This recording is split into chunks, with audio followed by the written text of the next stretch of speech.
Well, so this video is called I Feel Different About Bloodborne Now. And I want to kind of watch it with you as someone who recently beat Bloodborne for the first time. Oh, yeah. Hell. Well, you've come to the right place. Yharnam is the home of blood administration. You need only unravel its mystery. But where's an outsider like yourself to begin? Easy, with a bit of Yharnam blood of your own.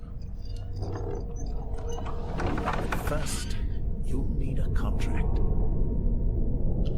So one thing I've noticed about From Software games, or at least Elden Ring and Bloodborne, is that you start off just in the thick of it. Now, I don't know about all the Dark Souls games, but it's like you just kind of wake up and you're just like thrown right into the mix. And I love it. I think that it's interesting that, you know, your character is actually, it is the main character of the game, but you're not like in a lot of games, like let's say Legend of Zelda, you know, Link is the hero of time, right? So Link is the main character. Link is the one that is going to fix everything he was prophesied about, and you know all of these things line up for Link to save, you know, Hyrule.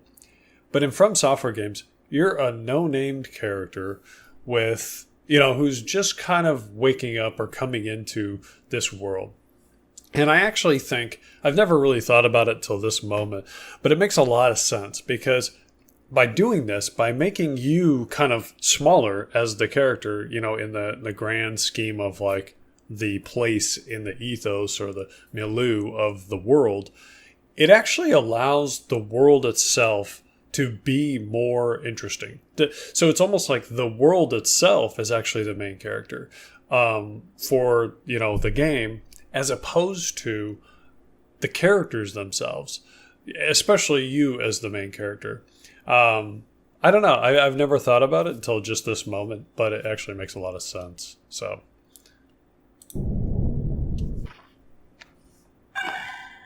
Good. All signed and sealed. Now, let's begin the transfusion. Oh, don't you worry. You may think it all a mere bad dream.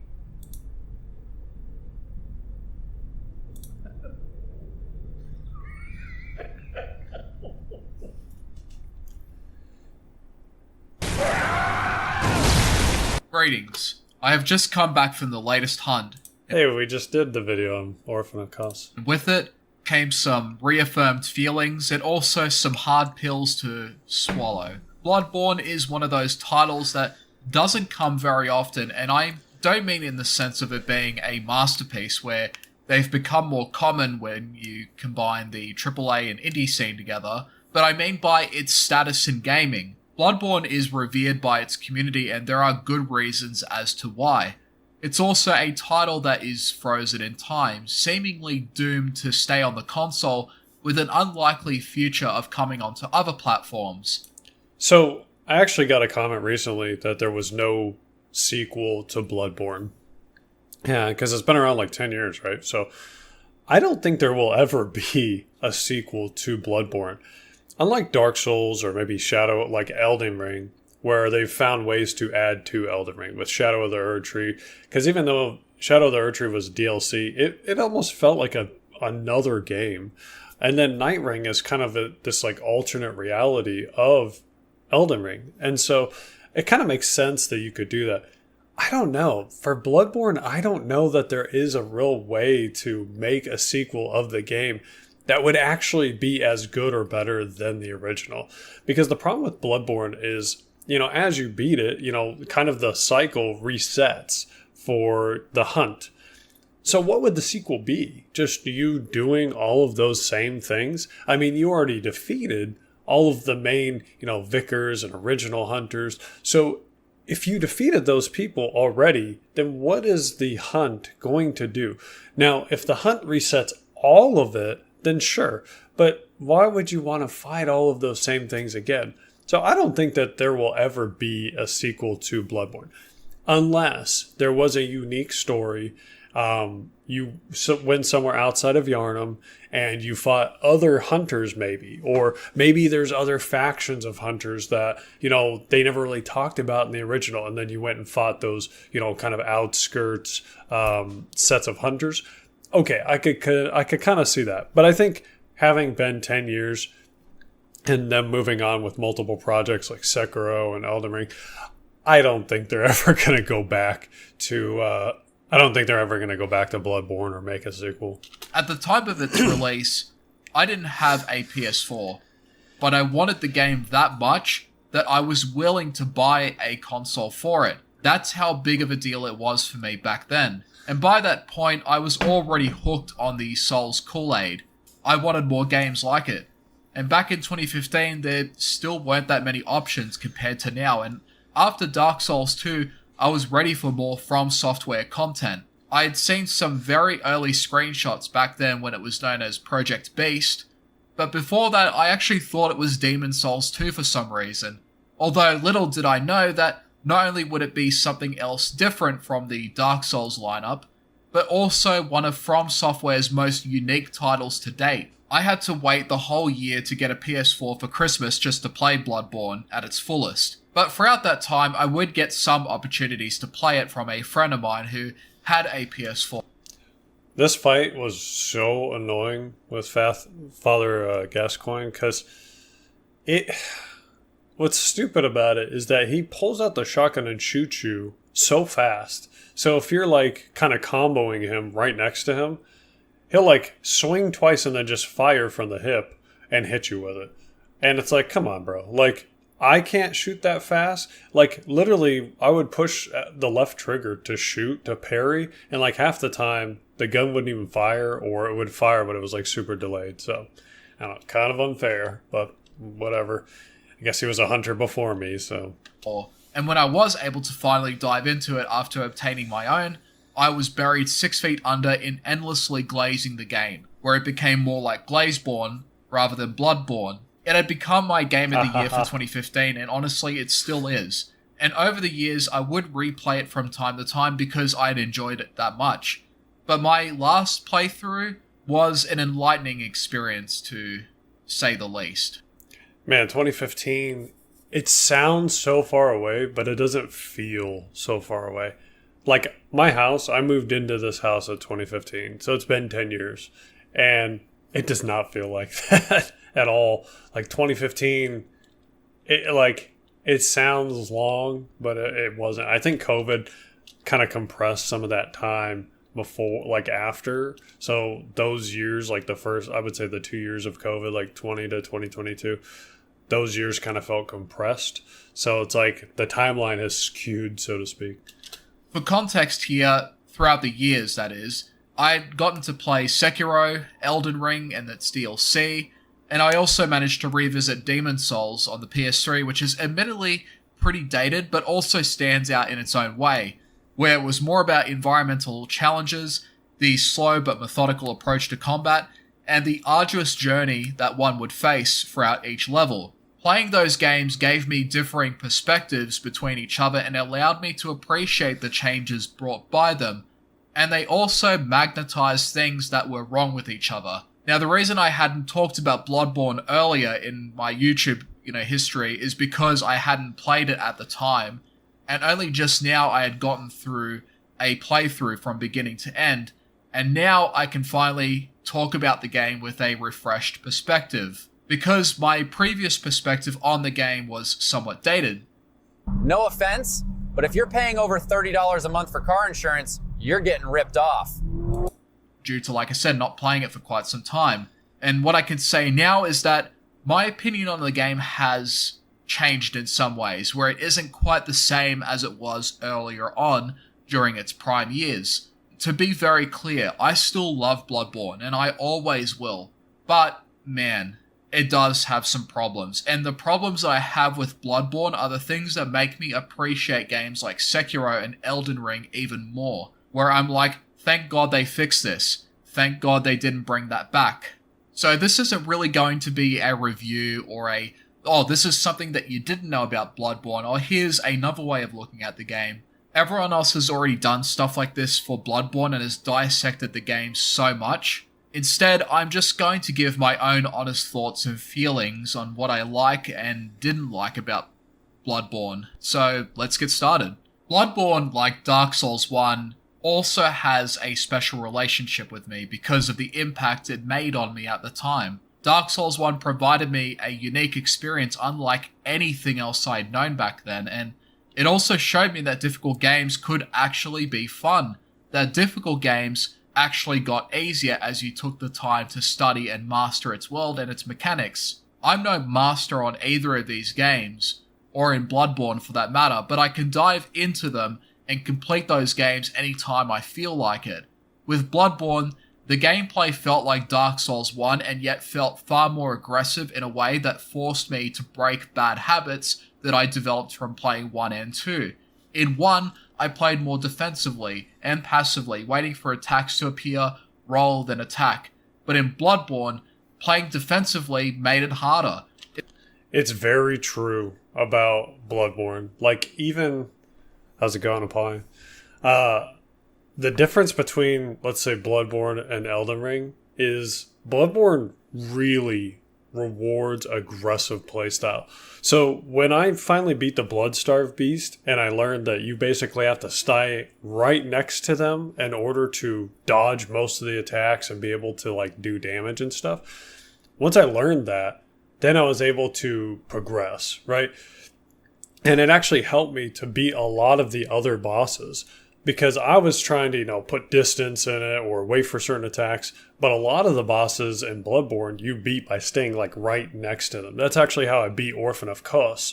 And a lot of videos were showing like, oh, do this, try to parry this or lock him into this attack or only try to get it to use this attack or whatever. I tried all that and nothing worked for me. But when I just stayed right next to the Orphan of Kos and just kind of stayed, like, just dodged all the attacks and stayed right next to it, I was able to beat it. So Bloodborne really does prioritize aggressive fighting. It was more about being up close. Elden Ring is kind of different. Elden Ring has so much diversity in how you can overcome bosses.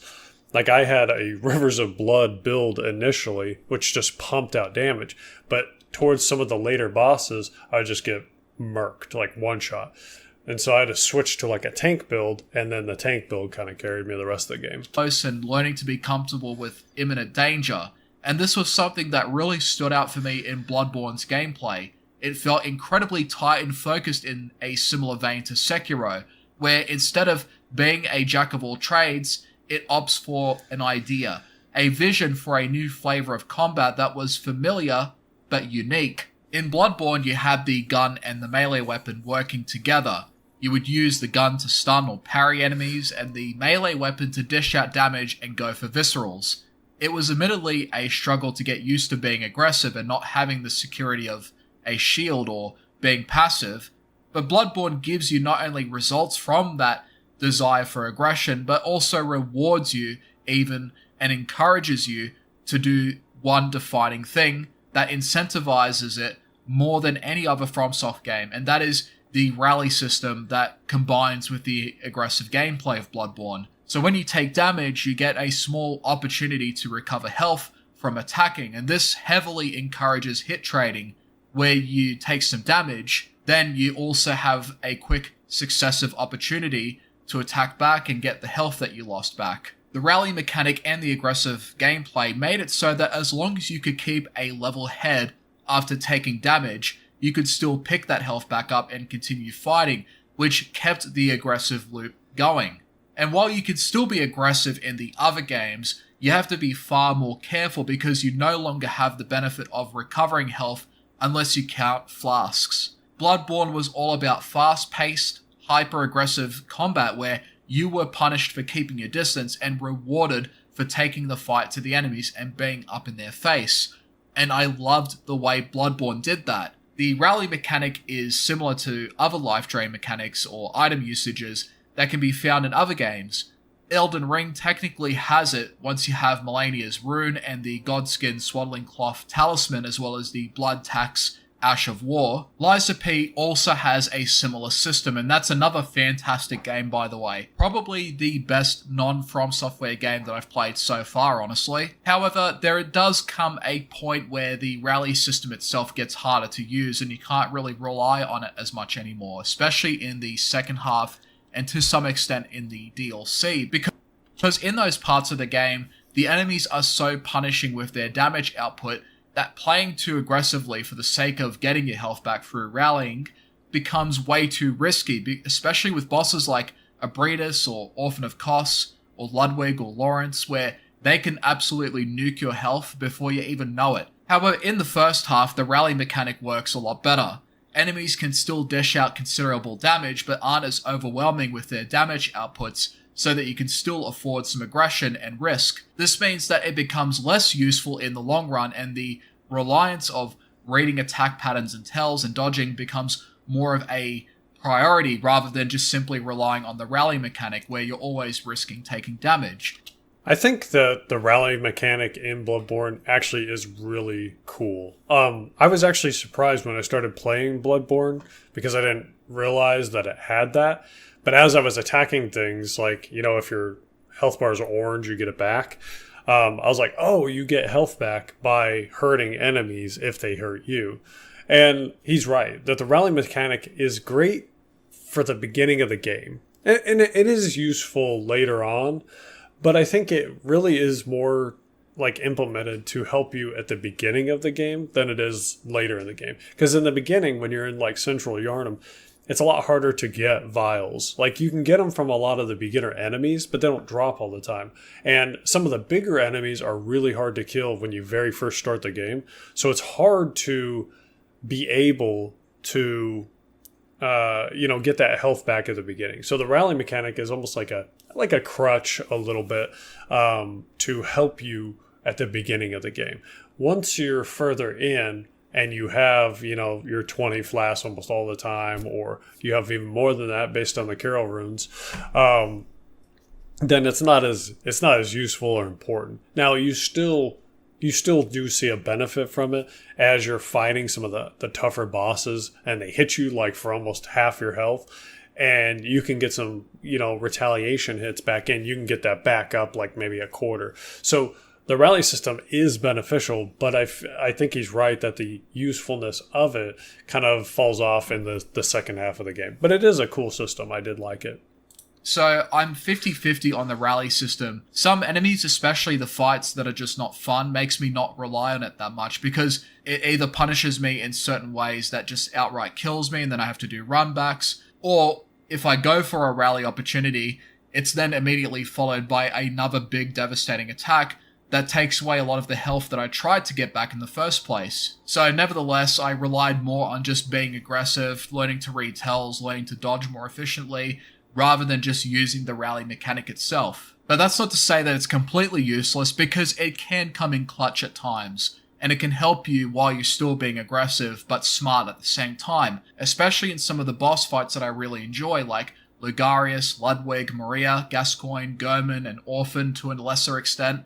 The rally mechanic here can do wonders at times. Then there is the vial system. Presenting Odd Pieces. That looks so cool. What is it? As in the healing system for this game. In other Souls games, minus Demon Souls, you had Estus flasks, or an equivalent flask like in Elden Ring that would regenerate. In Bloodborne though, you had to replenish your heals, kind of like in Demon Souls. And if you abuse them too much, like I did in some fights, guess what? It's time to play Farming Simulator, where you have to either grind echoes to buy vials, or you go to other places where you can get consistent vial drops from enemies. Initially, it's not much of a problem in the first half, but when you start fighting the later bosses that do so much damage on top of the DLC bosses, and with these bosses that can just destroy your health where you have to constantly heal, Yeah, and that's what I was talking about earlier, is that blood vials, it's an interesting system and everything, but it is harder to come by blood vials in Bloodborne, like in the beginning. And you either have to just sit there and farm the area over and over again with the easier enemies to get blood vials, hoping that you don't get killed in the process. or you go fight some of the harder enemies, like the bigger guys with the bricks and stuff, to get like 2 vials. But now you're expending so much energy to do so in order to be able to get those vials, and hoping that you don't need to use a bunch of vials in the process.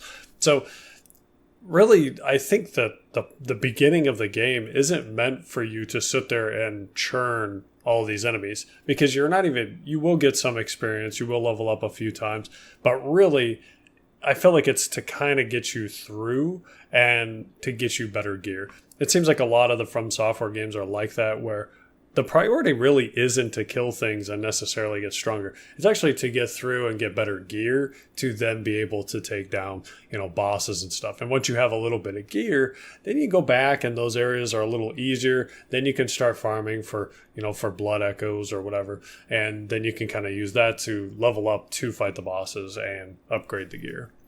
To sustain another attack, you're going to need a good supply of them before attempting another run. The blood vials also add to other existing issues that aggravated me even more during my playthrough, and made the runbacks to bosses even more of a chore than it needed to be. So, like I've said, there are some issues I have with the game, and some of these issues all synergize in a way that I can't really tolerate anymore, especially after coming back to it for so long and after playing games like Sekiro and Elden Ring that didn't make me deal with this sort of shit. So, here are some of the problems. Vial farming, or just the existence of blood vials and how they're implemented in the game, as well as the lack of warping or resetting the area. Okay, so that was frustrating to me. The blood vials, like, it's kind of taxing to have to try to get more, or, just kind of going through the world and then getting more blood vials. But I will say, not being able to touch the lantern and reset the world to fight enemies in your immediate area to get blood vials, that was frustrating. And then also having to come all the way back to the Hunter's Dream just to teleport back out, that was also very taxing. Now, I think From Software was probably just trying something different. They were just trying to do, they were trying to maybe shake it up, or they were trying a different system. But going back and having to deal with that after not having to deal with it in Elden Ring, it was a little frustrating. A hub-based approach similar to the Nexus is cool, like the one from Demon's Souls, and it does give you a means to stock up and upgrade when necessary, but the problem is that it forces you every single time to go back there just to go to another location through a warping method. It made sense in Demon's Souls because that game operated on a hub-based level structure where each level was its own separate entity and wasn't interconnected like it was in Dark Souls 1. But in Bloodborne, it has Dark Souls 1's level design where the areas are interconnected, save for some exceptions. It is beyond infuriating that I have to suffer through multiple loading screens, not just for farming, but just to go to another area while skipping the point A to point B journey like it's a pilgrimage. I don't know why you couldn't just have the option to reset at the lantern to continue seamless farming like in Dark Souls or in Elden Ring or in Sekiro, or the option to just warp to another place to begin with.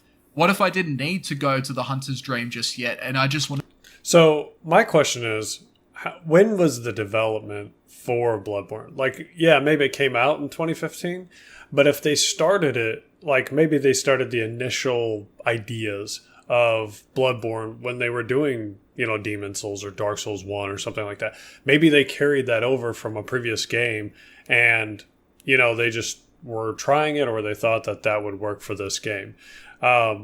These games take a long time. So I remember watching an interview with George R. Martin, who helped write the story for Elden Ring, and he said that he had started writing it with them 7 years before it came out. So it's like, that's a long time to create a game. So if Bloodborne was in process for years before 2015, maybe they were still kind of going off of that framework of Demon's Souls. To warp somewhere else to continue, either farming for other things or just to continue progressing through a particular area. And then when I have enough of what I need, I can then go to the Hunter's Dream. But in this game, I just have the Hunter's Dream.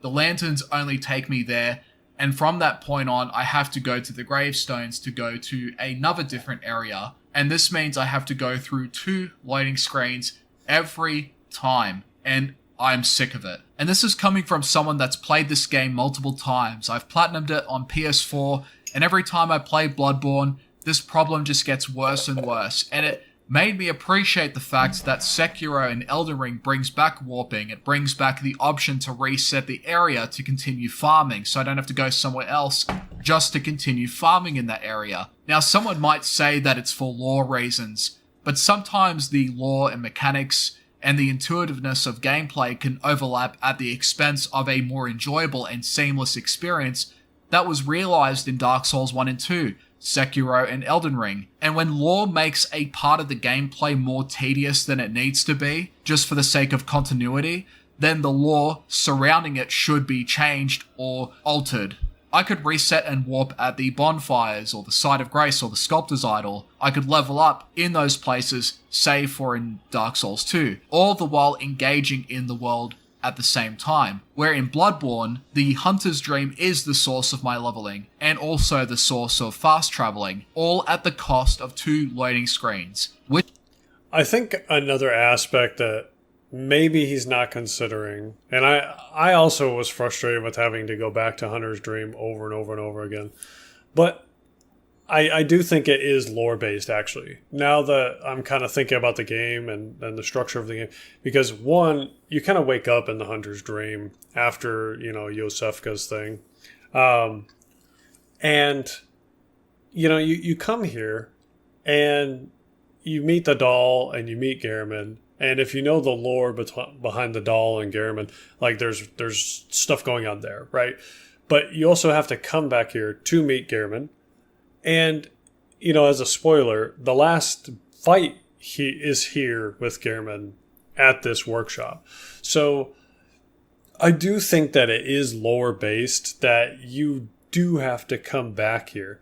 Now, I don't agree that you shouldn't be able to warp back and forth outside of the Hunter's Dream. I do wish you were able to warp without having to come to the Hunter's Dream. But leveling up here at the Hunter's Dream makes sense. So kind of like he's saying, like in Dark Souls 2 and 3, you go back to a hub world to level up, but you can travel outside of that. Yeah, they probably should have done that with Bloodborne. It's similar to Elden Ring with the round table area. You can go to that and you can do things, but you don't have to go there in order to travel around. You have to go there for part of the story, but you don't have to go there to be able to travel. So, yeah, I can agree with not having to come to Hunter's Dream just to get around, but I do think it's because of the lore. Which one do you prefer at this point? Which method is more intuitive and doesn't break up the gameplay as much? You decide, because I already have my own opinion about it. And even with the Bold Hunter's Mark, that's still another loading screen that you have to go through. And then to keep that consistent progress of using the Bold Hunter's Mark to stop yourself from going to the Hunter's Dream, you have to go to the Hunter's Dream to buy more Bold Hunter Marks to then repeat this process. And throughout this whole time, you're still going through multiple loading screens. So one for the Hunter's Dream and the other to go back to the place you visited. And then when you use the Bold Hunter's Mark, it activates the loading screen. Then when you activate the lantern, you go back to the Hunter's Dream, another loading screen, and then back to where you came from, which is another loading screen. This game just loves loading screens, and I absolutely hate it at this point. I'm sick of it. I'm so sick of doing this shit. Like, Sekiro and Elden Ring didn't make me go through loading screens to this degree when I'm grinding for stuff that I need to progress further. Now, if they ever remaster Bloodborne or remake it, I hope that they fix this sort of shit so that it makes it less tedious and I can focus more on the best parts of the game, because the best parts of the game is not the loading screens. I can tell you that much. For me, at this point, it's just unnecessary extra steps that I just... Never sue the other driver after a car accident.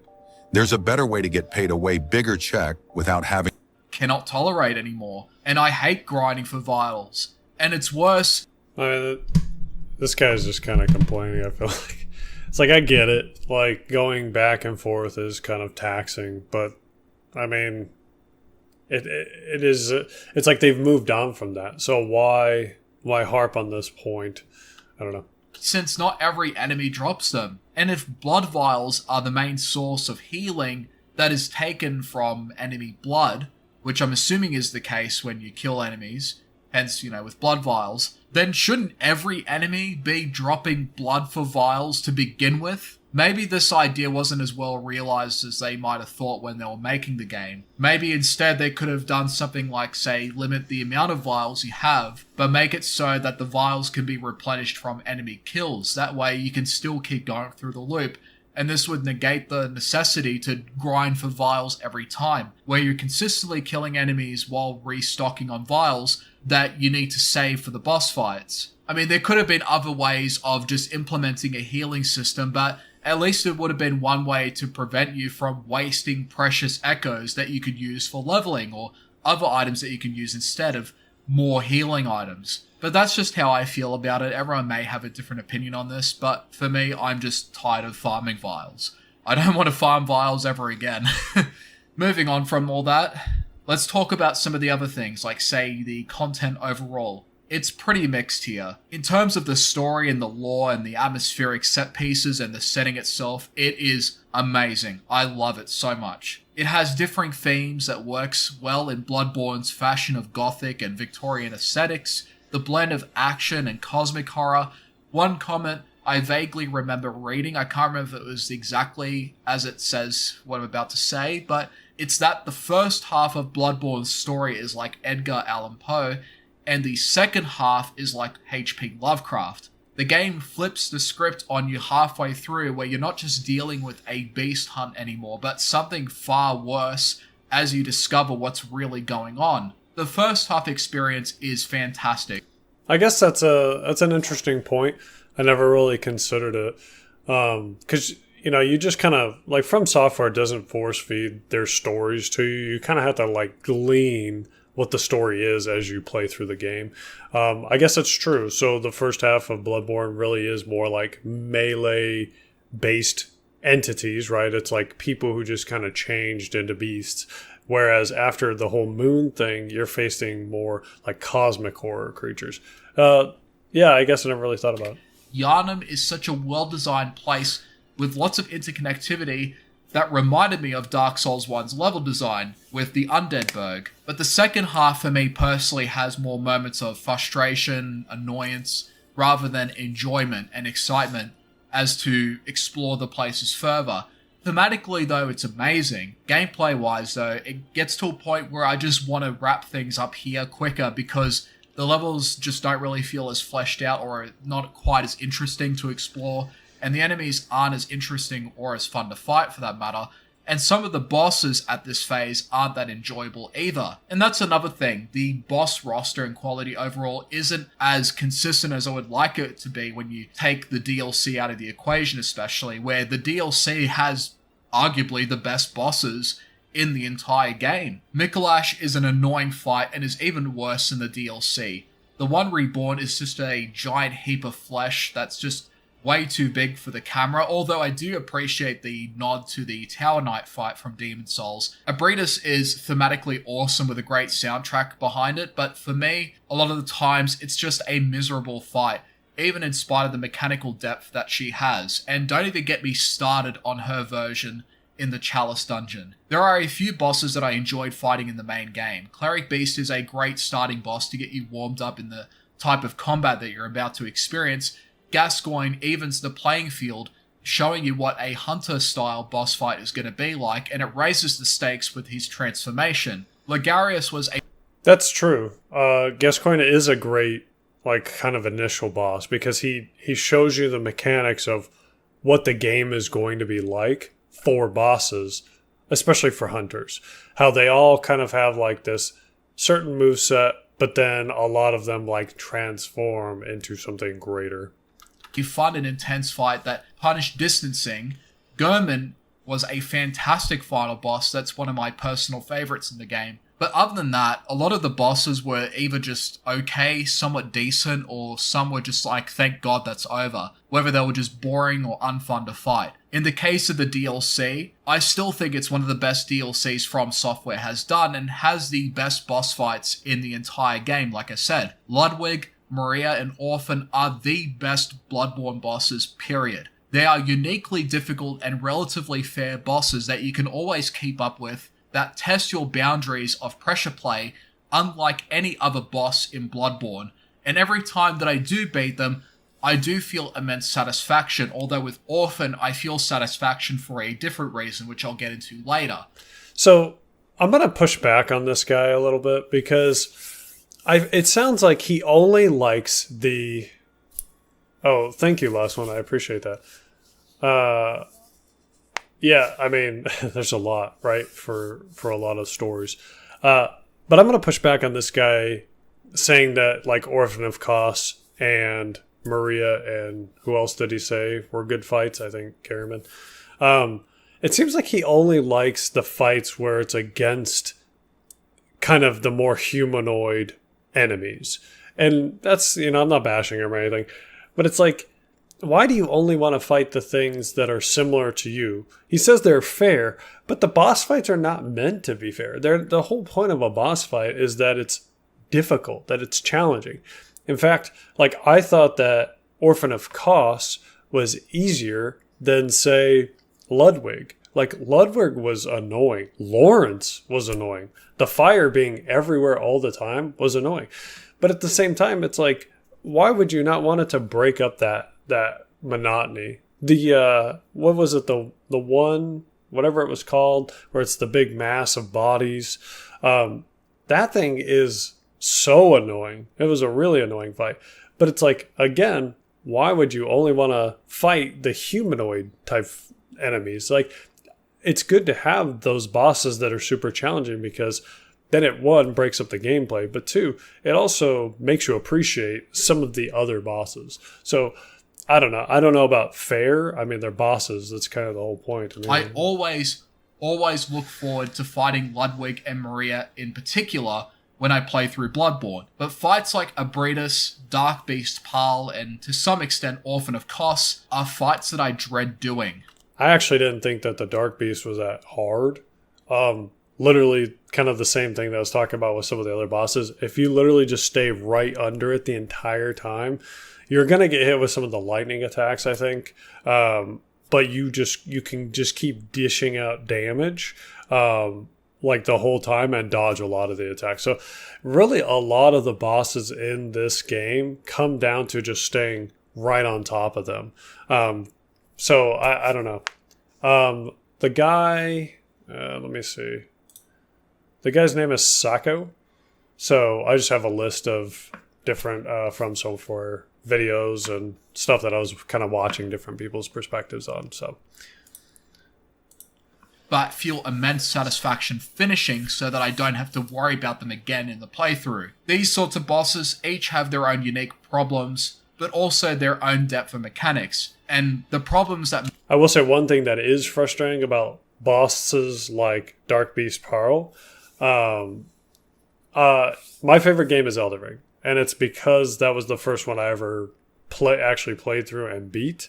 Everything about Elden Ring is amazing. Like, the gameplay, the music, the story. Like, so for me, it's Elden Ring, but I have not played all the From Software games. So, I'm kind of working my way through them. I do really like Bloodborne, but Elden Ring still is, like, way better for me. But what I was going to say about Dark Beast Parl, the frustrating thing about this boss fight is that it has multiple like lock-ons. So when you're trying to like hit it, sometimes it'll shift, and so you'll go to swing for like the midsection, and then it tries to aim for the head. Now I'm assuming that the solution to this is to turn off lock off and just kind of roll past it and then roll into it and attack. But when I was trying to line up my character, it would like lock onto the head and then move over to the body. What was yours, last one? What is your favorite From Make it Software? hard to get into the fun zone of Bloodborne's hyper-aggressive combat also, for me, diminishes the fun that I have overall when I play the game. With Abritus, the hitboxes are cursed, and charge attack is one of the most bullshit moves I've ever experienced in the game. I either get really lucky and dodge all the charge attacks, or I get enough distance where she just misses on her final attack during the charge. She hits like a truck, makes you waste more vials if you get hit too often, just so that you don't get killed in the next hit. And when you get stuck on bosses in the Souls games, you generally have that security of replenished healing items, Even in the Elden Ring DLC with the final boss, I never had to worry about healing items. All I had to worry about was just mastering the boss and its mechanics. But in Bloodborne, if I run out of vials, I then have to go farm for more. That way I can focus on healing at times when it's absolutely necessary. And if I run out of heals, I then have this annoying cycle of going elsewhere farming, loading times, back to the area after loading time, go down to wherever I need to go to get to the boss, repeat until I finally beat it.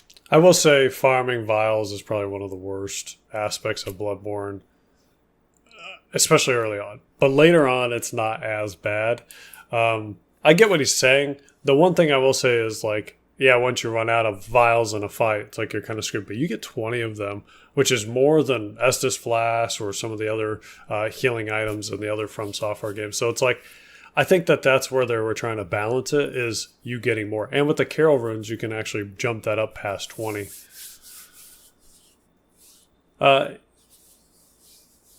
Takes you to the underground. Oh, are you talking about the coffin? Or you said the underground lift? You said the underground... Oh, the underground lift in the temple that takes you... Yeah. That blew me away. So having never played a real From Software game before and then playing Elden Ring, there are so many shortcuts. And it's so easy to miss a lot of the shortcuts in Elden Ring, like if you don't know what you're looking for. So I had to literally watch videos of people like speed running and stuff to find out that there was even shortcuts that get you from this point of the map to this other point of the map, like super quick, right? So it's crazy how many like shortcuts or kind of switchbacks there are in like Elden Ring. I'm sure they're in, Dark Souls and some of these other games, but I feel like Elden Ring is just like so open world compared to a lot of them. But it's it was crazy. Just a far more repetitive and annoying way of going through this trial and error method. Whereas in Elden Ring, no matter how hard it got, I never had to worry about those extra steps. Although in saying that, Abritas, like I said, with her theme and her thematics, is amazing. And when you do get a handle of when to punish and when to position, it does make for one of the better bosses in the main game. With Dark Beast Parl, the camera just doesn't really work here compared to some of the other bosses. He is way too large, and his constant movements make it difficult to position properly with lock-on, so not using it and fighting without the camera lock-on makes the fight easier. And don't even get me Okay, so he just said the thing that I was saying about Dark Beast Parl. started on lore in Dark Beast.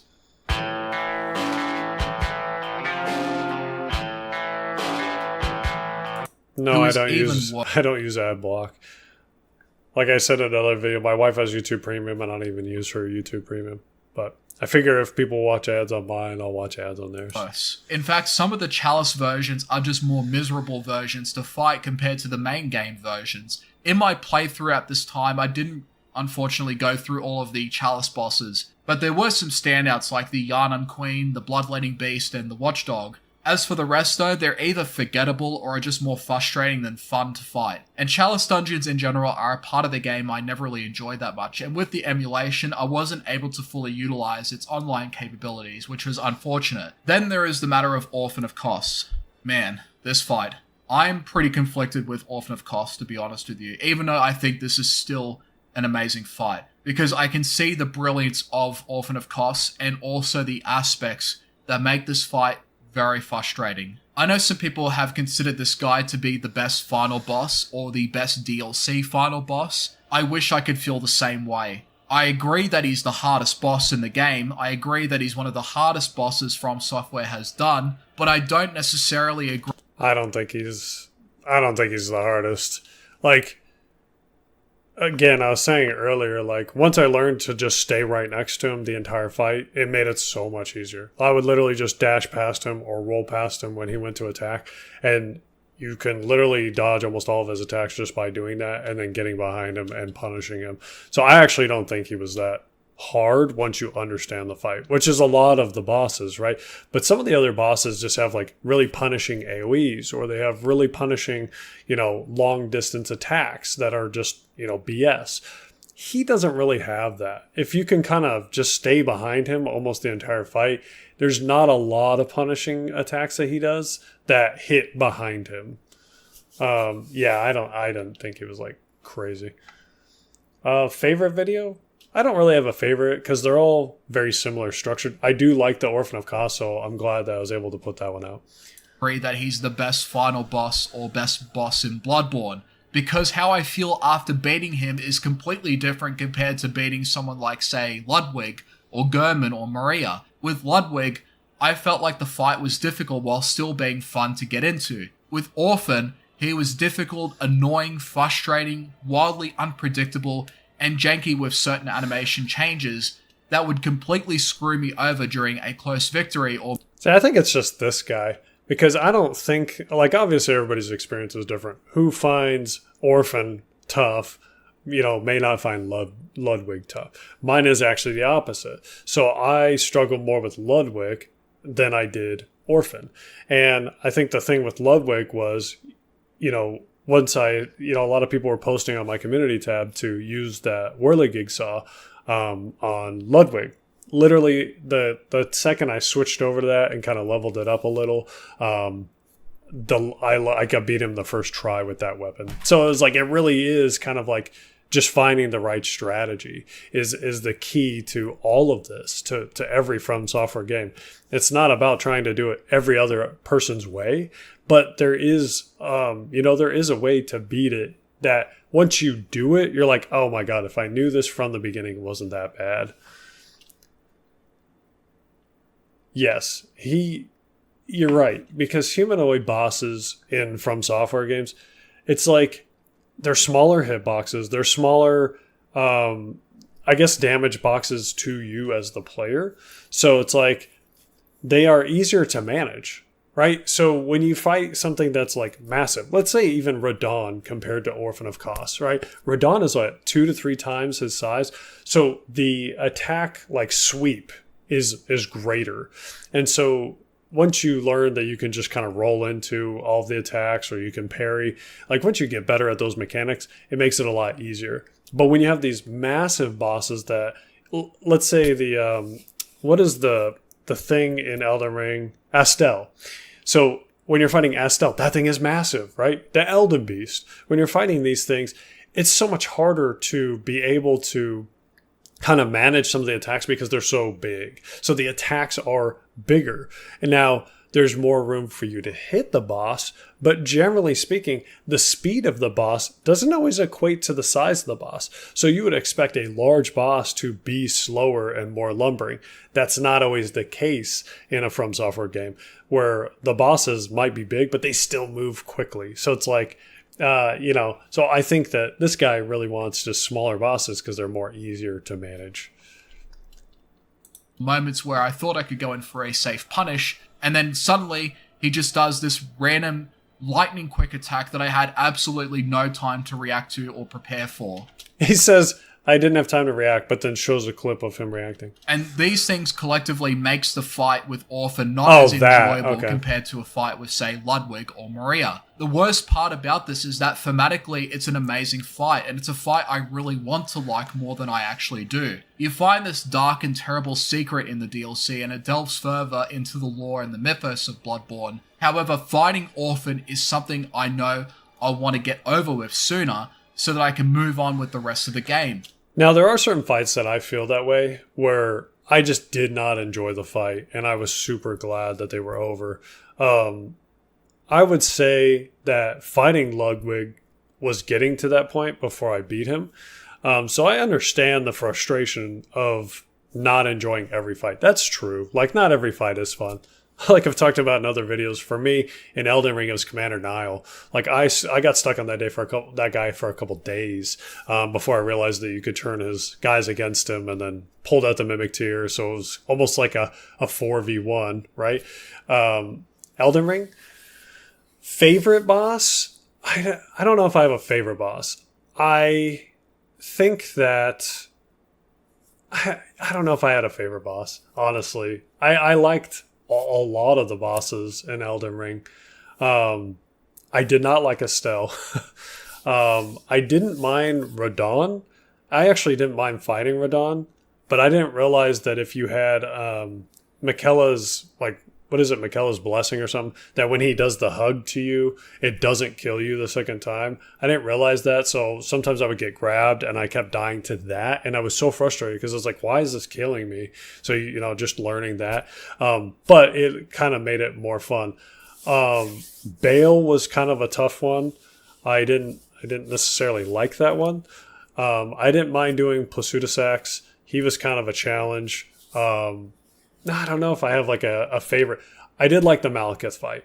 So fighting Garunk or Malekith, like that one I did like. It was tough and I died so many times. In fact, fighting Malekith is one of those bosses I think I killed him, but then also died at the same time.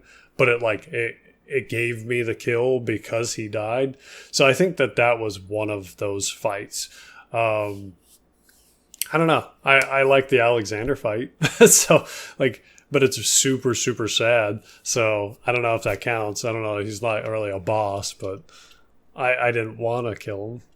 I didn't want to kill Blythe either. When I was fighting Orphan, I was reminded of Consort Radahn and how I felt fighting him. And while I get that final bosses are supposed to be hard, it should feel more like a rewarding challenge and not like a punishment, where you're either dealing with anime level attacks that you... I disagree.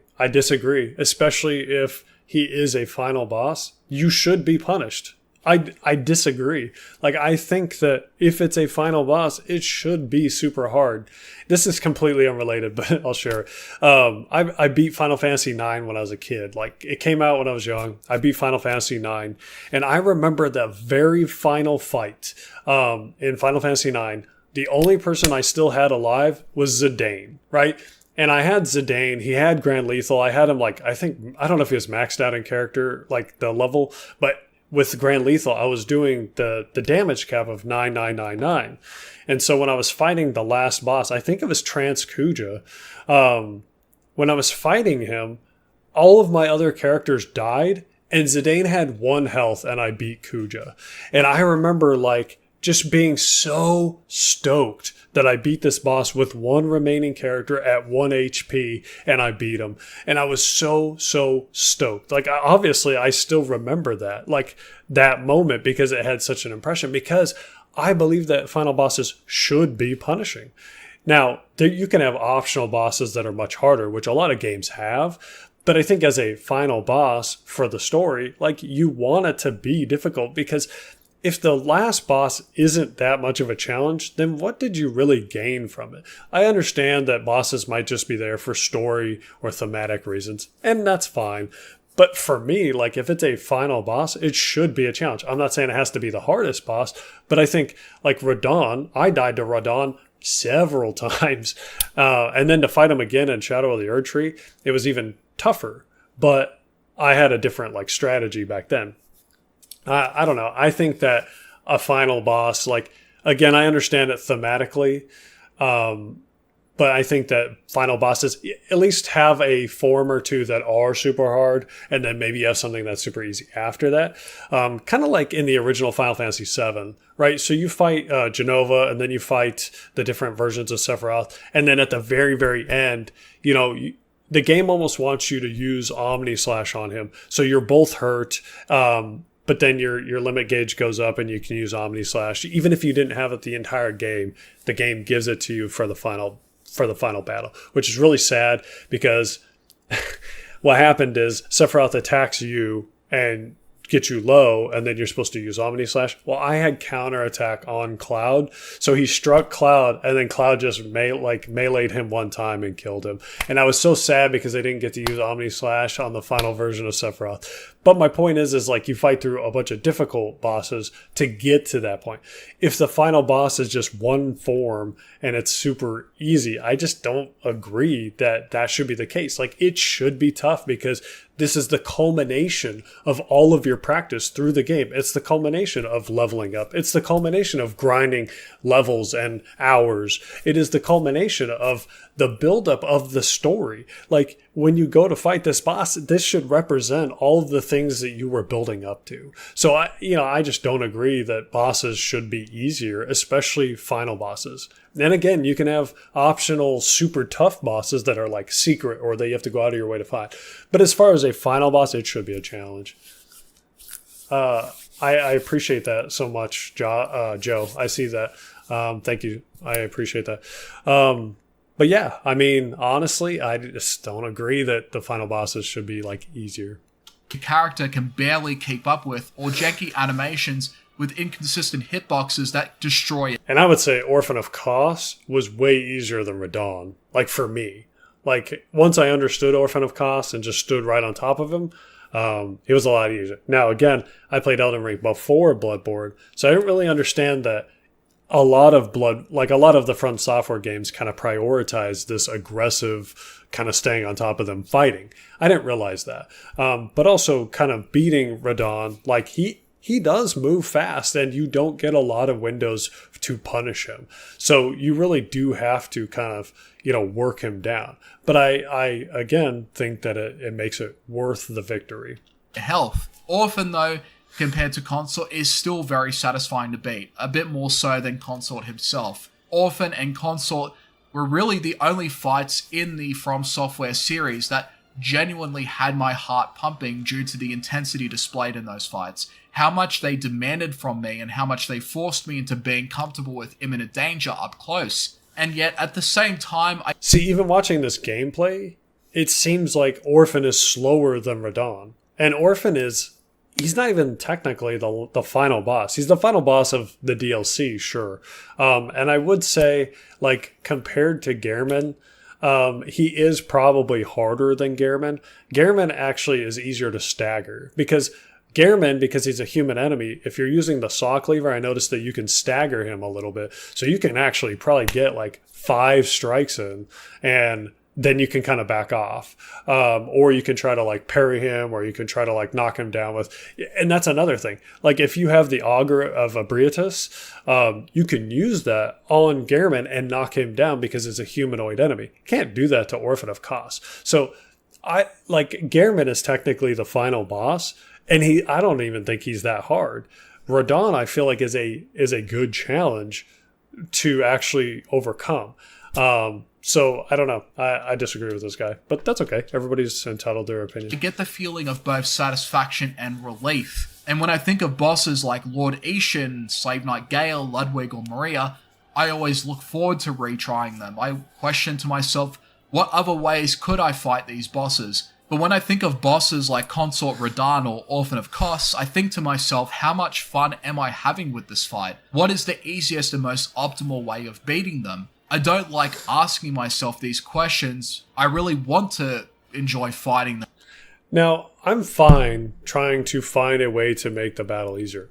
That I'm okay with. But I don't think that the boss should be easier just because, you don't want to be challenged. Like, I disagree with that aspect. So for Elden Ring, the reason it was the first one, I think, is because the hype, right? So like, I knew of all the From Software games. My son had actually played Bloodborne and Sekiro like a while back, and I knew of them. But I think the hype of Elden Ring is what made me want to play it. And again, the first game I tried from Software was Dark Souls 2, and it was free on Game Pass years and years ago. And I died to the very first NPC. The only way I killed him was because I knocked him off a cliff. And I was like, dude, is this really what this game is like? Like, you just die to everything? I'm not interested. So I actually stopped playing after that very first NPC. I'd never touched it again. And then when the hype kind of came out for Elden Ring, I think because it was after COVID and everybody was talking about it, all the streamers were talking about it, gamers, people I was following were playing it. Like, literally everybody was playing Elden Ring. I was like, fine, I'll give it a shot. Started playing it, fell in love with it instantly. So I think that's why I jumped into Elden Ring because a lot of other people were playing it. There was a lot of hype. I wanted to see what the hype was about and actually ended up enjoying it a lot. But I can't because of some of the underlying problems with their patterns, their tells, and their mechanics.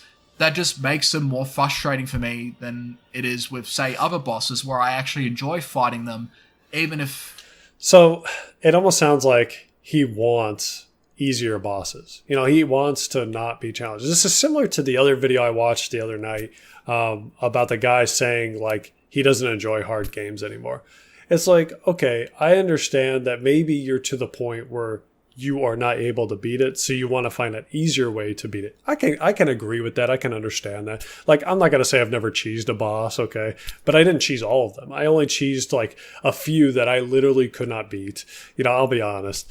But most of the bosses I did overcome, and you just find another way to overcome them. Like I was talking about in one of my other videos, when I was playing Elden Ring, I did the Rivers of Blood like spam and killed most of the bosses with Rivers of Blood. But it's a glass cannon build. So you have to still learn the fight because you can pump out a bunch of damage, but I couldn't take a lot of damage. So I would die in 2 to 3 hits from one boss. And so, I could put out a ton of damage, but you still have to learn the fight because you got to dodge all the mechanics or you have to parry them. But after a while, the Rivers of Blood like mechanic didn't really work. I think actually going into Shadow of the Erd Tree, it kind of stopped working.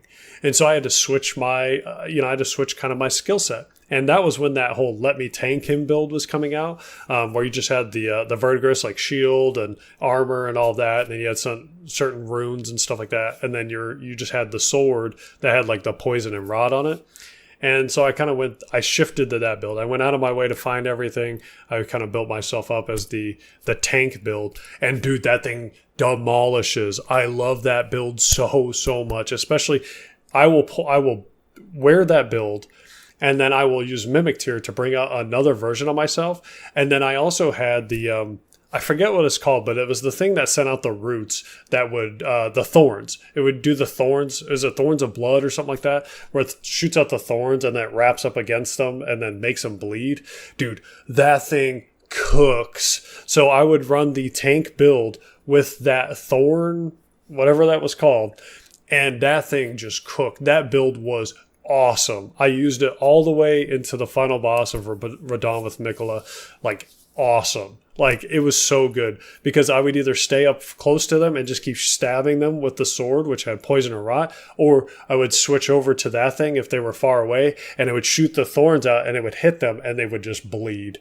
And so, it would just pump the damage.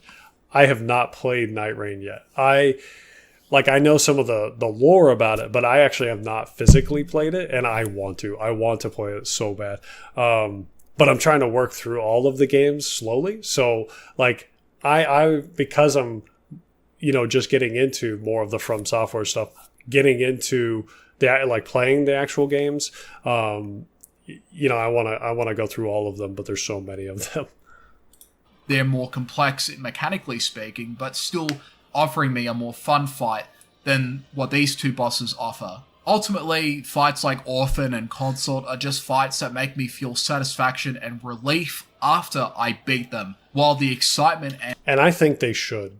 I don't think that every boss fight should be enjoyable. I think that overcoming the boss and feeling vindicated in the success of beating it, I think is kind of the point, especially for like a final boss or even a DLC final boss. And anticipation for those fights is non-existent because I'm dreading the fact that I'm going to have to go through these fights if I want to close the book on the DLCs. And I also know that during these fights, I'm going to experience more frustration than genuine enjoyment of experimenting in the fights and also playing around with them. However, in saying that, they're not necessarily bad bosses, they're just very frustrating for me, and I'm aware that there are more optimal ways of beating them more efficiently, but...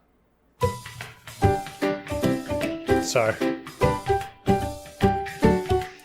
The thing is, I don't find them as fun as the other bosses, and having those optimal measures of executing better executions in these fights...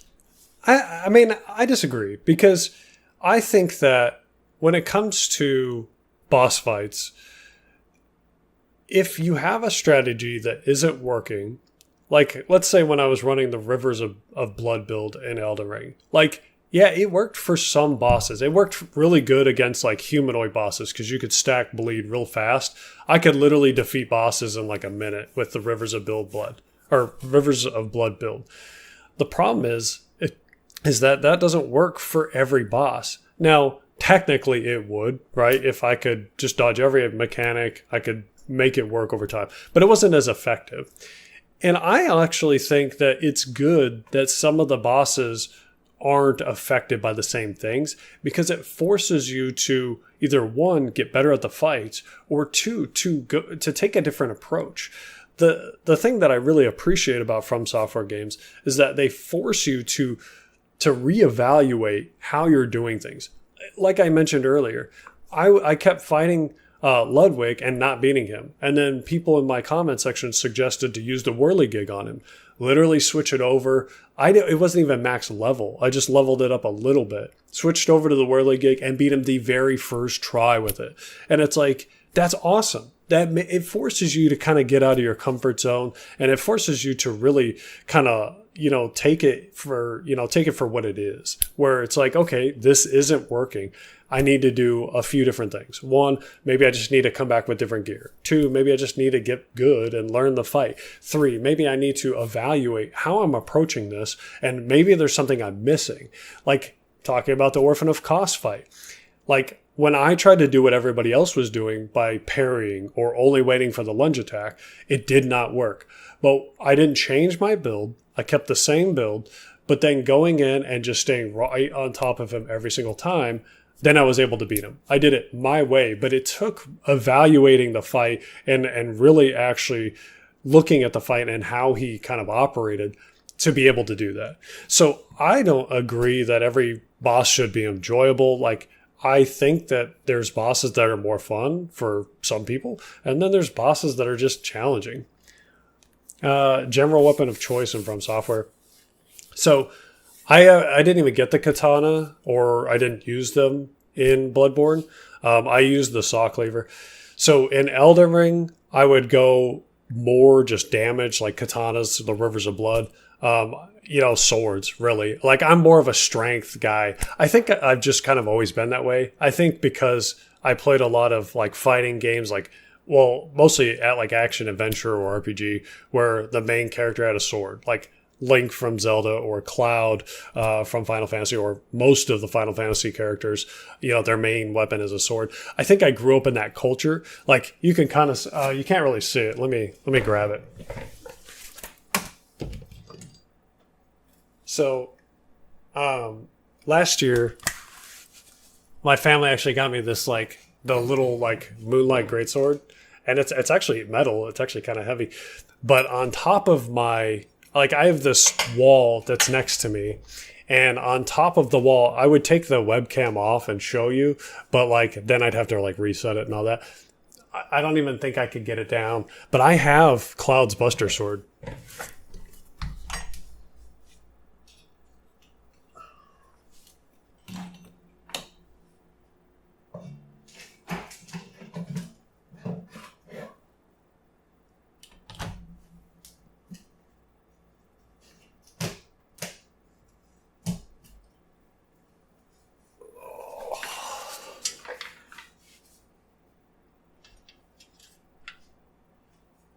Yeah, so this is actually metal. It's actually very heavy. I don't know if it's like 20 pounds or something, but it's actually steel, and it's full tang, so it goes all the way down into the handle.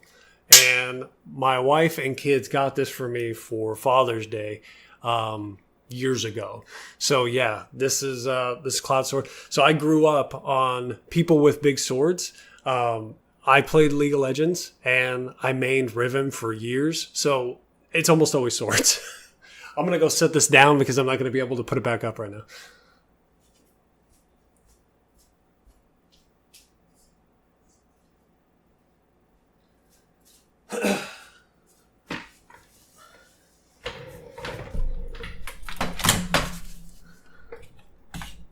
Yeah, it's that thing is... It's heavy. I've actually tried to like wield it, and like I can hold it out, but I couldn't like continuously like swing it. It's heavy, but it's awesome. Yeah, my wife and my daughters got it from me for Father's Day a couple years ago, and that thing is like one of my prized possessions. But yeah, so like I grew up on swords. I grew up on like characters with swords, so I've just always gravitated towards that. And I don't know, like I've just never been like a magic user, so I don't tend to go arcane. I'm sure it's good. I tried some of those weapons in Elden Ring. I just didn't stick with them. Let's play of Soulsborne. So I couldn't do Bloodborne like playthrough because it was on PlayStation. So I could have streamed it, but then I wouldn't been able to like interact. I was thinking about getting another like From Software game, maybe Night Ring or Sekiro. I don't know yet. And then just playing them on here. Right now I'm playing Clair Obscur. I don't know if you guys have seen the live streams for Clair Obscur, but I already had it. So like I wanted to kind of play through that. Like I don't like to just buy a bunch of games and then not finish them. So because I have Clair Obscur, I'm trying to finish that first. And then I would move on to one of the From Software games. And before I got that, I beat Final Fantasy 16. I really liked Final Fantasy 16. Like 7 is kind of it's like my go-to, right? Final Fantasy 7 is probably the greatest game ever to me because it's the game that got me into RPGs. It just had such an impact on me that the story is awesome. Like the gameplay was fun. Like the characters were cool. And obviously it's been super successful because there's like 12 games based on that one game. But 16, I really like 16 a lot. It was super flashy, but the combat was fun. It was fast. It was fluid. The characters were cool. The story was really cool. I really like 16. I would say it's just below 7.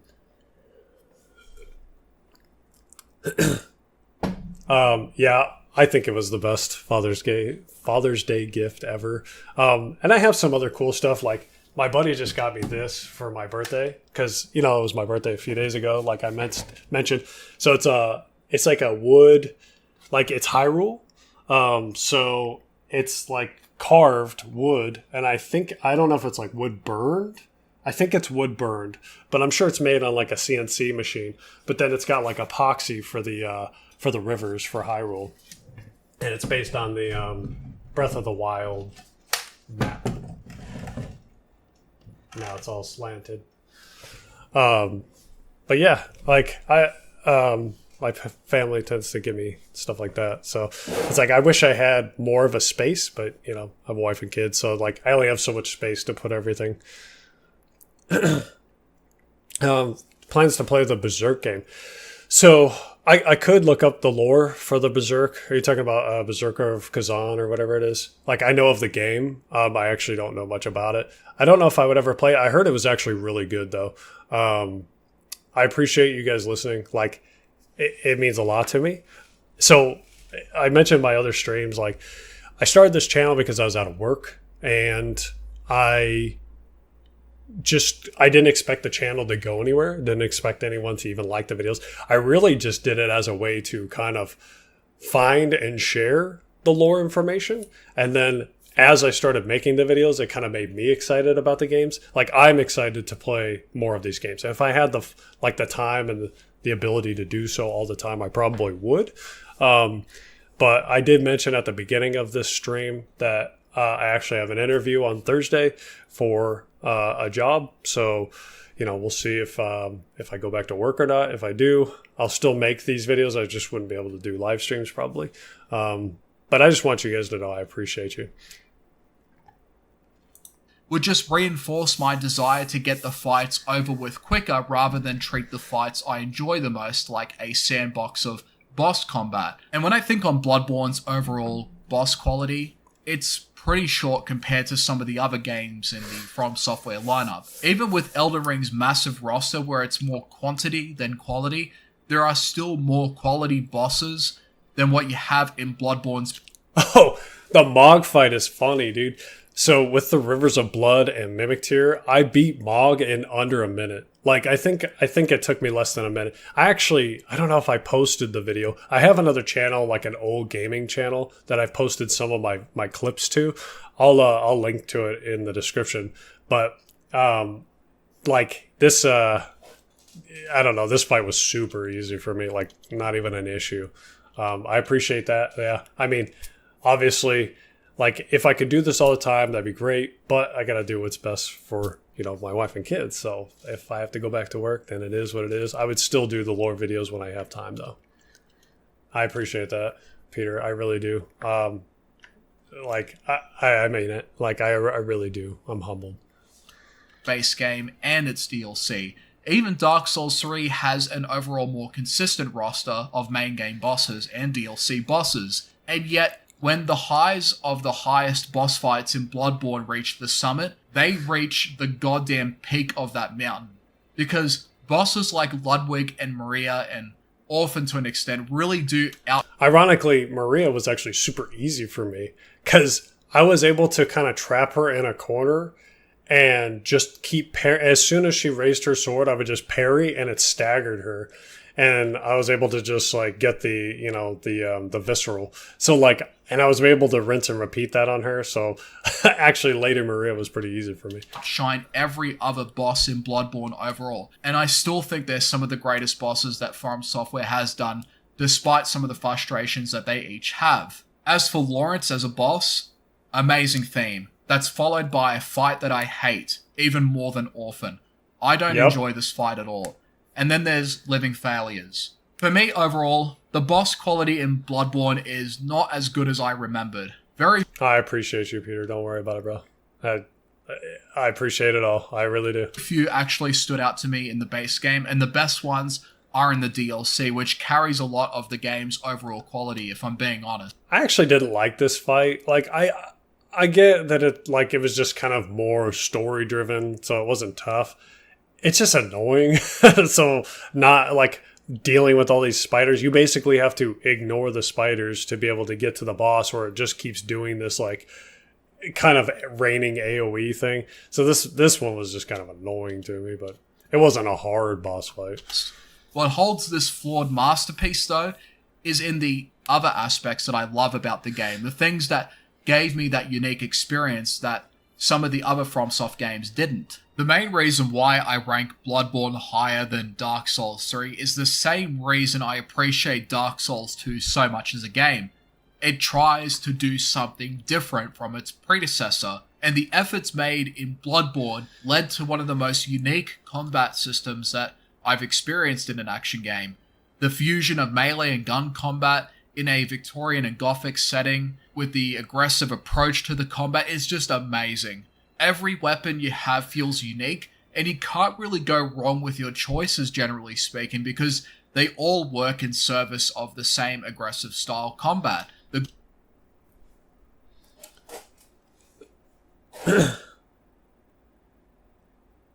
Oh, for Maria. As far as the voice, I don't want to like give it out on what voice I use. I didn't create the voice. It is just kind of a premium voice. You can find it if you search for it. But there's already people who have been copying the style of video I do. Because when I got into it, like there was basically this whole kind of idea, like movement of people trying to do like videos, right? That were like sleep videos. And a lot of them kind of were already pulling from the same pool.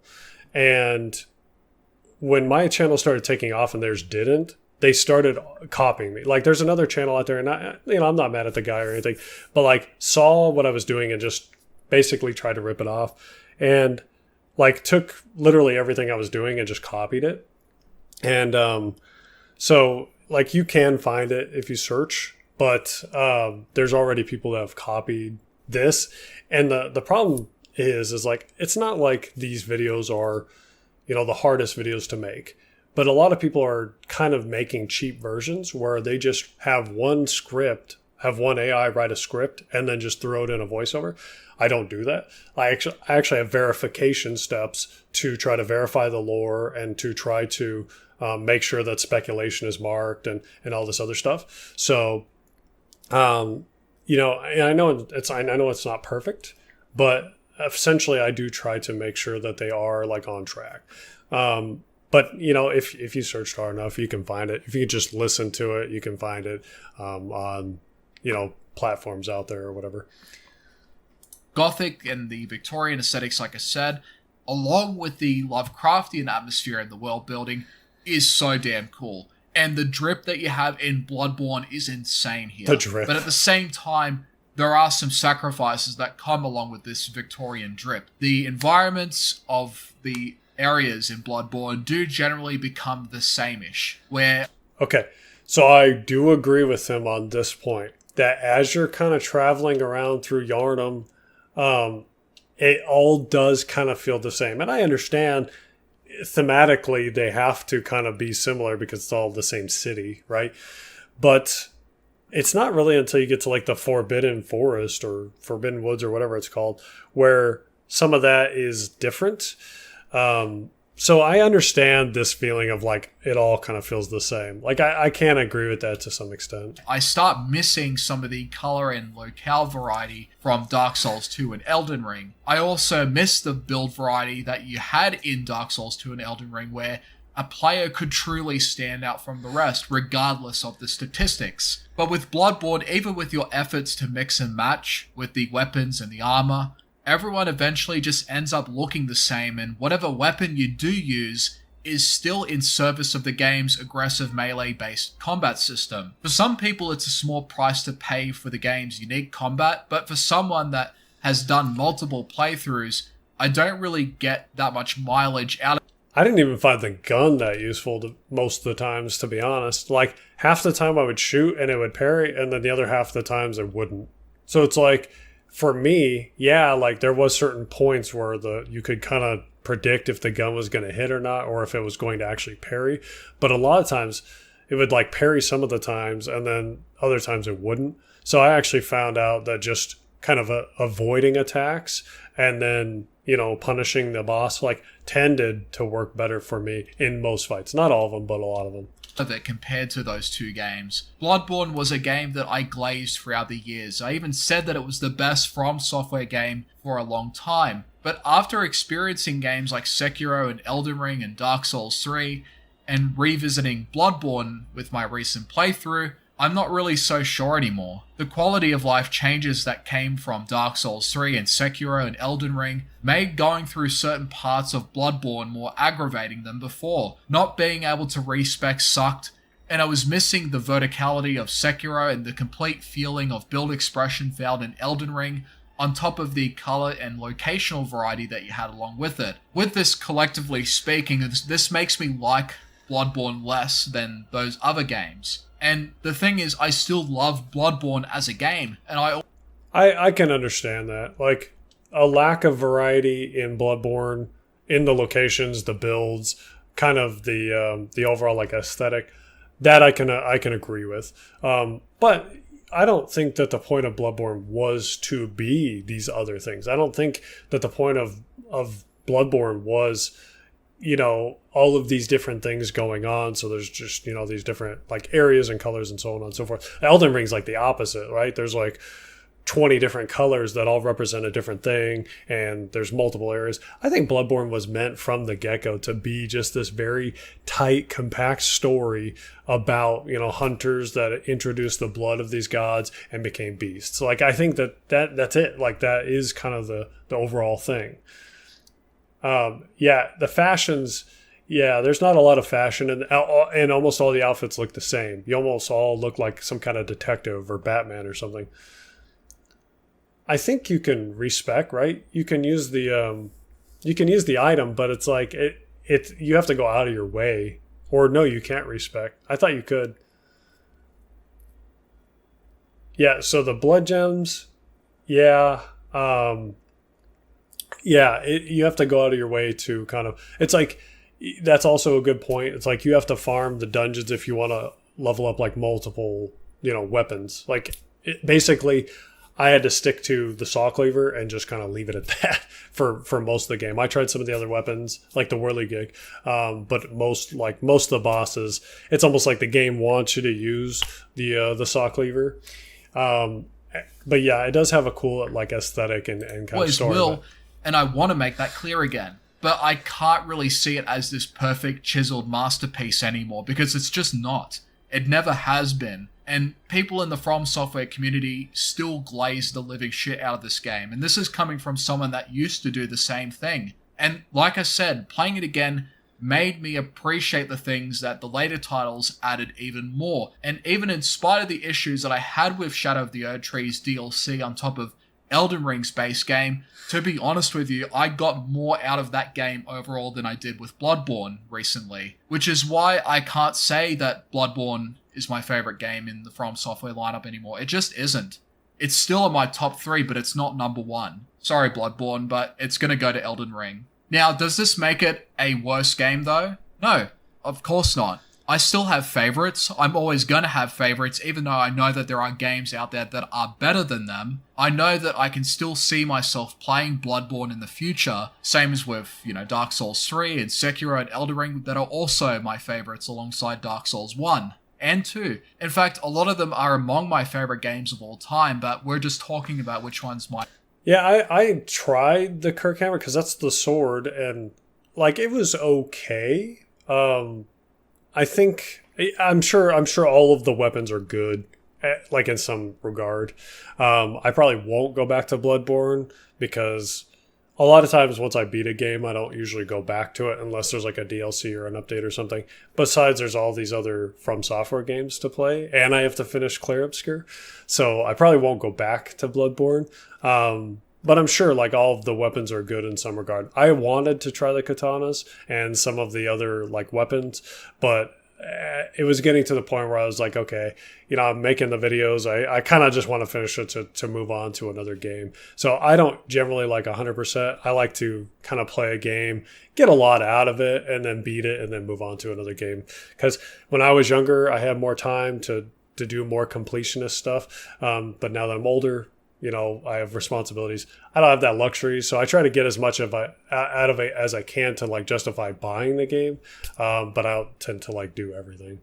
A favorite more so. However, it's saying that Bloodborne and Dark Souls 1 are very unique in terms of my favorites because of the impact and experiences I've gained from those two games. Even though I know that I like Elden Ring a lot more as a game, same as with Sekiro. And even in spite of all that, I still rank Bloodborne very high, and it's still in the top 3 because of its unique combat system. What do you guys think about having people join your fights or joining other people's fights? Even NPCs. Do you guys tend to do that for the bosses? In any of the From Software games, do you summon the NPCs? Do you just fight the fights yourself? I've done both. And it seems like a lot of times it's almost not worth summoning the NPCs unless there's a story reason, like the whole Bale thing, or summoning the NPC for Mesmer. So for some of the bosses, I will, just to almost be a distraction. But a lot of the times I found the extra person isn't worth it, because once that NPC or the other player dies off, it's now you're stuck with a boss that has extra health. So unless that person, is going to do almost all the work, to me, it's a lot of times it's not even worth it to summon somebody else for the boss. I think it's you may as well just learn the fight and then get better at it to beat them. But I kind of curious on what you guys think about using the summons in these games as well. And also because of the unique experience, like I've said, it gave me that similar feeling that I experienced in Dark Souls 1, where it felt like something new. It felt fresh. Bloodborne challenged my habits and forced me to adapt to new challenges in a way that Dark Souls 1 and 2 couldn't at the time. It still has amazing atmosphere and compositions and the music. The trick weapons and the aggressive movement felt like an angrier and faster version of Dark Souls 1's combat. Bloodborne is truly one of those lifetime games that holds reverence for so long and yet so much contention at the same time, while as you peel the onion layers, you see more flaws that come along with it when you contrast the experience of Bloodborne with the later titles that add more quality of life improvements and features that make playing those games easier than revisiting Bloodborne. And since experiencing Bloodborne, I had wanted for more Bloodborne-like experiences, and we've got a few of them nowadays, with varying qualities of course. Lies of P, I feel, is really the only one that can contend somewhat with Bloodborne while still improving some of the gameplay aspects that make some aspects of Lies of P better than in Bloodborne. There are a lot of other things that I could talk about with the game, and things that have already been regurgitated about Bloodborne for the past 10 years, but I just wanted to let my feelings out for this and just have more of a emotive sort of take on the game, and think of the things that rung out to me the most. And again, I can definitely see myself playing Bloodborne again in the future, just not on the emulator, because I had an awful time for the most part, even though a lot of the fights and the boss fights ran fine. Would I like to see a remake? To be honest, I would. I didn't feel like it needed one at the time, but if they do it while fixing some of the issues pertaining the traveling and the loading times, adding a respec option so that your character can experience different builds in the same playthrough, as well as further realizing the aggressive based gameplay, then yeah, I would definitely be on board with that for sure. But at this point... Did I feel like Molotovs did almost nothing in this game? Like, am I wrong? Like, Molotovs do nothing for the bosses. You can throw them on, like, minor enemies. Maybe you throw the little oil pot and then you throw the Molotov on top of it, but it's like... It's almost a waste to me. I did not know that if you got summoned in as a helper that you had less health. I didn't know that. Yeah, Lies of P is like, it's on the list. There's so many games on the list. Point. There will always be more games on the list. We are still talking about symptoms of Bloodborne, you know, copes and dreams. Something that we're still doing 10 years later. Talking about one of From Software's best titles. A game that is still one of the best action games of all time. Bloodborne, despite my feelings, good or bad, is still an amazing, brilliant, flawed, and satisfying game that still shines like a full moonlit sky. Stay safe, everyone, and thank you for watching. Alright, so that was I Feel Different About Bloodborne Now by Sacco. Once the video's finished, I'll put a link to the channel, but I wanted to show you guys, in case you wanted to check them out and support them.